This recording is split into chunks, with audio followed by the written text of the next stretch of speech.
a teoria do renascimento, da reencarnação, dos ciclos, da espiritualidade. Afirma que tudo na vida e no universo são ciclos, que o começo da vida, o nascimento, é apenas um ciclo começando e que a morte é o final de um ciclo que se fecha, para que outro ciclo possa começar, a vida depois da morte. Que antes de nascermos aqui, já vivemos outras vidas, tanto no mundo espiritual e físico, em outras épocas da humanidade.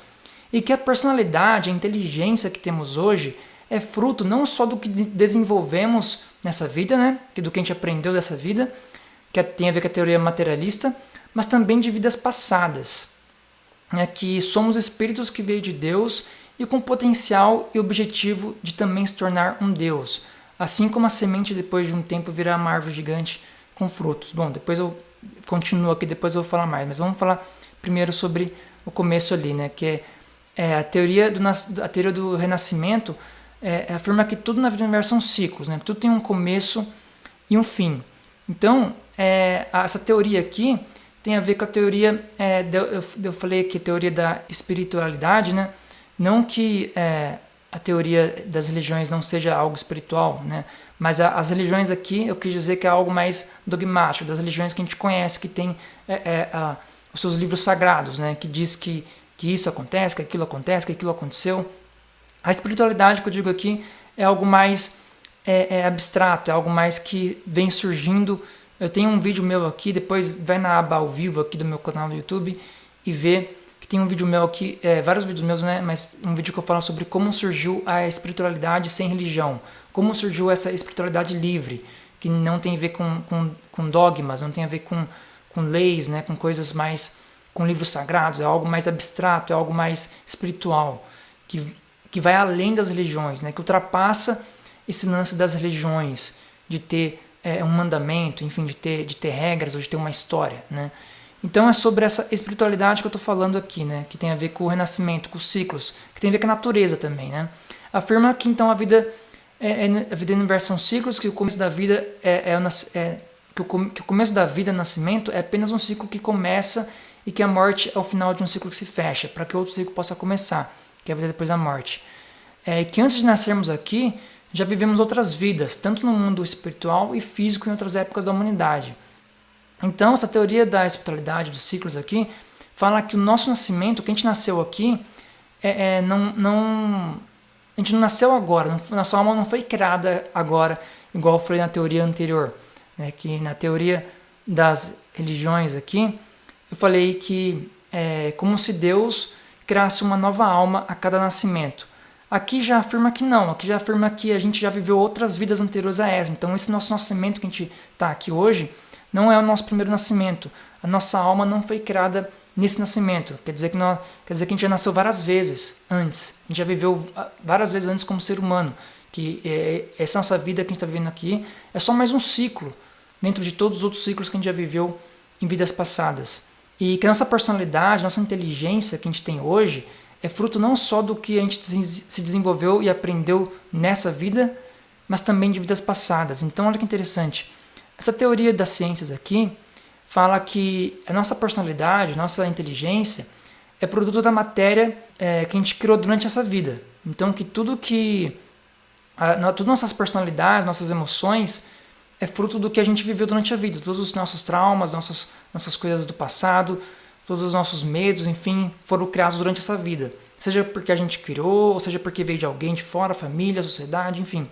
Isso faz muito sentido e faz todo sentido, é totalmente lógico. Isso é estudado na psicologia, na ciência, que a gente é produto do que a gente fez no passado, nas coisas que a gente viveu, né, na infância, enfim. E a teoria do renascimento fala que não é só fruto dessa vida, mas também de vidas passadas. Então, tudo que a gente hoje é também dessa vida. A gente tem medos, tem sofrimentos, a gente tem felicidades, talentos que veio dessa vida durante a infância, que a gente aprendeu com nossos pais, que a gente pegou da sociedade, enfim. Então isso sim acontece, mas também que a nossa personalidade também é fruto de vidas passadas. Que a gente é hoje, não só o que a gente viveu nessa vida, mas também o que a gente viveu em vidas passadas, em várias vidas anteriores. E que a nossa personalidade, nossos talentos, nossas inteligências, nossas emoções, é uma mistura de tudo que a gente já foi. É como se o que a gente é hoje é uma mistura de tudo que já aconteceu no passado, de vidas passadas. Então é isso que essa teoria do renascimento diz. E que somos espíritos que vêm de Deus, e com o potencial e objetivo de também se tornar um Deus, assim como uma semente depois de um tempo vira uma árvore gigantesca com frutos. Então olha que interessante essa analogia da árvore. Então se você parar para pensar, né? Se você olhar para uma árvore, você vai perceber o tamanho daquela árvore, aquela gigantesca, uma árvore gigantesca com muitas folhagens, frutos, flores, enfim. Mas se você parar para pensar, aquela árvore gigantesca já foi uma semente, já foi algo que teve debaixo da terra ali, e que teve que ser plantado e que aquilo cresceu, né? Foi crescendo até se tornar uma árvore gigantesca. Então, tem um ensinamento espiritual que diz exatamente isso, que diz que nós somos espíritos que veio de Deus, né? Igual eu falei aqui, somos espíritos que veio de Deus e com um potencial e objetivo de também se tornar um Deus, assim como uma semente vira uma árvore. Então, da mesma forma que uma semente vira uma árvore gigantesca com potencial de frutos, né? A gente também é como se fosse uma semente agora com potencial de se tornar um Deus, potencial de se tornar algo também que cria coisas maiores. E que essa nossa fase que estamos vivendo nessa vida é só mais uma fase de fases que já vivemos e de fases que ainda vamos viver, porque nosso objetivo é se tornar, por exemplo, semelhante a Deus, com potencial de criar algo gigantesco assim também como Deus criou e está criando. Então é bem interessante. E continuando esse slide aqui da teoria 3, e para que isso possa acontecer, nos transformarmos em criadores, precisamos passar por um processo longo de experiências e aprendizados, né, de vidas. E que só uma vida na Terra não é o suficiente para aprender o que precisa. E que nesse processo ninguém se perde, ninguém é punido ou sofre no inferno pela eternidade. Só o que acontece é que alguns irão avançar mais rápido do que outros. Quem ainda não aprende continua sofrendo, perdendo tempo. Então olha que interessante. Essa teoria aqui fala que para que a gente possa se tornar criadores, semelhantes a Deus, com potencial de ser criadores, a gente precisa passar por um processo longo de experiências e de aprendizados. E que só uma vida na Terra não é o suficiente para você se tornar algo grande. Né? Só uma vida, durante essa vida de 80, 90 anos, enfim, que a gente vive nessa vida, não é o suficiente para você se tornar um espírito grande, algo com potencial de criar universos. Tem um vídeo meu aqui também no meu canal, vai lá na aba ao vivo, aqui no YouTube, desce lá embaixo e procura o vídeo Qual o Sentido da Vida. Ou vai na aba playlist ali e clica numa playlist chamada Livro, né, A Verdade sobre a Vida e o Universo. E lá tem 3 vídeos legais que eu falo exatamente que eu faço uma analogia sobre Deus e sobre o ser humano, comparado com o dono de uma empresa e o funcionário de uma empresa. E eu faço a analogia do funcionário, por exemplo, subindo de vários cargos até se tornar um gerente, até se tornar o dono de uma empresa. E que o dono ali representa Deus, e que o funcionário representa a gente como ser humano. Enfim, eu não vou falar essa analogia agora, depois você vê lá com calma, porque eu passo um bom tempo só falando sobre essa analogia e explicando exatamente esse objetivo, de a gente se tornar criadores, de a gente se tornar algo maior nesse universo do que apenas os seres humanos ali. E como eu falei aqui, e que nesse processo, né, de evolução espiritual, ninguém se perde, ninguém é punido ou sofre no inferno pela eternidade. Porque como a teoria das religiões aqui fala, né, que de acordo com o que você faz na sua vida, você vai para o céu ou para o inferno, dependendo das suas ações ali, para ficar lá pela eternidade. E a teoria do renascimento aqui fala que nesse processo de evolução de vidas, ninguém se perde, ninguém é punido ou sofre no inferno pela eternidade. Isso quer dizer que se você fez muitas coisas ruins nessa vida, isso não quer dizer que você vai para o inferno e passar a eternidade no inferno. Né? Se você pensar um pouco melhor, se você começar a pensar de forma lógica um pouco melhor, você vai entender, se você tiver compaixão, humildade, você vai entender que certos seres humanos que fazem coisas ruins, você começa a ver que eles fazem coisas ruins porque não sabem o que fazem. É igual aquela passagem bíblica, né, que fala perdoai-vos porque eles não sabem o que fazem, não sabem o que dizem, algo assim, né? Porque se eles soubessem realmente o que eles estão fazendo, eles vão ver a consequência ruim que isso causa, né? Então uma pessoa que mata alguém, que faz mal para alguém, que maltrata alguém, enfim, ela não sabe o quão perigoso está acontecendo para a própria vida dela, né? Não só para a vida das pessoas ao redor dela, mas para a própria vida dela, o quanto que ela está prejudicando ela mesma ao fazer mal, ao espalhar o mal, né? pelas pessoas. Porque se ela soubesse, ela faria ao contrário, só faria bem, porque ao fazer o bem, ao fazer coisas boas, muitas coisas boas vai acontecer para ela. E ela vai crescer. Então uma pessoa que faz muito mal durante a vida inteira, é claro que ela vai ter as punições dela, né? Tem a ver com karma, com dharma, né? Com a lei da consequência, com a lei da causa e efeito, né? Se você, não é que você vai sair impune, você vai fazer o mal a vida inteira e você vai sair impune disso. A lei divina funciona quase igual à lei humana, né? Que se você faz alguma coisa, se você rouba ou mata alguém, você vai ter que ser penalizado por isso. Você não vai sair impune, você vai sofrer, você vai entrar na cadeia ali, passar alguns dias, anos na cadeia, enfim, pelo aquele mau ato que você fez. E no universo é a mesma coisa.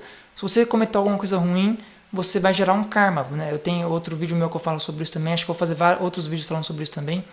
Então, aquilo gera um karma para você, né? Você gera uma dívida com o destino, você vai ter que pagar essa dívida perante a justiça divina. Mas também não é que você vai sofrer no inferno pela eternidade e você não vai ter oportunidade de mudar. Quantas coisas você mesmo deve ter feito de ruim, né? De ruim que eu digo assim, sei lá, alguma coisa ruim que você se arrependeu e que depois você se arrependeu e fala, poxa, queria ter mudado aquilo, queria ter voltado para o passado e ter mudado. Quantas vezes isso já não deve ter acontecido com você? Porque todo ser humano é assim, né? Todo ser humano, uma hora ele fica pensando se ele pudesse voltar ao passado para consertar os erros da vida dele. Então, com certeza isso já aconteceu com você. Com certeza teve algum momento que você olhou para o passado e pensou, poxa, eu queria tanto ter voltado ao passado para tentar consertar aquilo. Agora, imagina se você não tivesse a oportunidade de mudar, de fazer escolhas diferentes ou de se arrepender de algo. Tem um vídeo meu aqui que eu falo sobre tempo, que eu falo sobre renovação, que eu falo sobre recomeços. Depois vai na aba vídeos também, na aba vídeos não, na aba ao vivo e desce lá para baixo e procura o vídeo como recomeçar. Nesse vídeo eu falo sobre como você mudar de vida, como você recomeçar. E lá eu falo exatamente sobre isso, imagine se não existisse a oportunidade de você mudar, de você se arrepender, de você criar algo novo, de você deixar o passado para trás, deixar alguma coisa para trás e fazer de novo. E exatamente isso, imagina uma pessoa que fez mal a vida inteira, por mais que ele fez coisas ruins, ele vai pagar por isso, mas imagine se ele não tivesse a oportunidade de mudar. Imagine se você fizesse algo ruim e você fosse punido pela eternidade por aqueles poucos anos de vida que você fez algo ruim. Imagine você passar a eternidade inteira pagando por algo que você fez durante 2 anos, vamos supor. Você sim vai pagar por aqueles erros, mas você vai se arrepender, e você vai se arrepender e fazer algo melhor, vai mudar. Então esse é o objetivo aqui, dessa lei da teoria do renascimento, que fala que ninguém se perde, ninguém é punido ou sofre pela eternidade. Só o que acontece é que alguns irão avançar mais rápido do que outros, né? Quem ainda não aprende continua sofrendo e perdendo tempo. Então, por exemplo, nessa evolução espiritual de renascimentos, se a pessoa não aprende, ela só se atrasa, ela só se prejudica ela mesma. Então, se a pessoa passou a vida inteira dela fazendo coisas ruins e não aprendeu, ela vai renascer na outra vida, vai tender a passar pelas mesmas circunstâncias para tentar aprender alguma coisa. E se ela continuar sendo teimosa e não aprender, ela vai depois de novo nascer uma terceira vida, vamos supor assim, com as mesmas circunstâncias, com as mesmas dificuldades para tentar fazer ela aprender, para tentar fazer ela acordar para a vida. E se mesmo assim ela não aprender, o ciclo vai se repetindo. Então, ela vai se atrasando, porque por exemplo, agora outro cenário, uma pessoa que está aprendendo, sabe, errou, aprendeu, já renasce em outra vida mais evoluída, porque aprendeu coisas melhores, aprendeu como se comportar melhor, não vai ficar perdendo tempo com coisas besteiras, não vai ficar perdendo tempo com inveja, ou com ganância, ou com as outras pessoas, ou em querer roubar, enfim, a pessoa vai aprender outras coisas, e ela vai evoluindo, ela vai avançando mais rápido na vida. Depois, na terceira vida, ela quer coisas maiores, ela quer coisas que não só o dinheiro consegue conquistar, de objetivo de empreendedorismo ou de ser um homem empresário de sucesso, uma pessoa que motiva as pessoas, mas ela quer ir mais além, ela quer agora transcender, ela quer entender as coisas espirituais da vida, e talvez ela se torne um cientista. Na próxima vida, ela vai querer mais além e falar, cara, só as coisas materiais, eu já estudei toda a matéria, todas as coisas físicas, e eu quero ir mais além, e só isso não me responde aos anseios que eu tenho, e ela vai mais além para tentar expandir a consciência e entender mais como a vida e o universo funciona. E essa pessoa comparada com aquela outra pessoa que está passando pelas mesmas dificuldades sempre, sabe assim, não entendendo como a vida funciona, ela está ficando para trás, enquanto essa pessoa aqui está avançando na vida e evoluindo, se tornando uma pessoa melhor e fazendo do mundo um lugar melhor, né? Ajudando as outras pessoas. Então, essa teoria do renascimento, ela tem como base a ciência e a religião. É a junção das duas coisas, pois leva em conta o desenvolvimento, a evolução da matéria, os estudos e a parte lógica que a ciência traz, né? Como também leva em conta a religião, a fé e o espiritual. Então, essa teoria número 3 aqui, que é a teoria do renascimento, ela leva em conta a ciência, né, que é a teoria materialista, porque leva em conta a evolução da matéria, igual está escrito aqui, né, dos estudos da matéria, e leva em conta também essa parte da religião, essa parte mais abstrata da religião, que tem a ver com o coração, com a fé, né, de existir algo maior do que a gente mesmo. Então, ela leva em conta essas duas coisas, ela leva em conta a ciência e a parte da fé.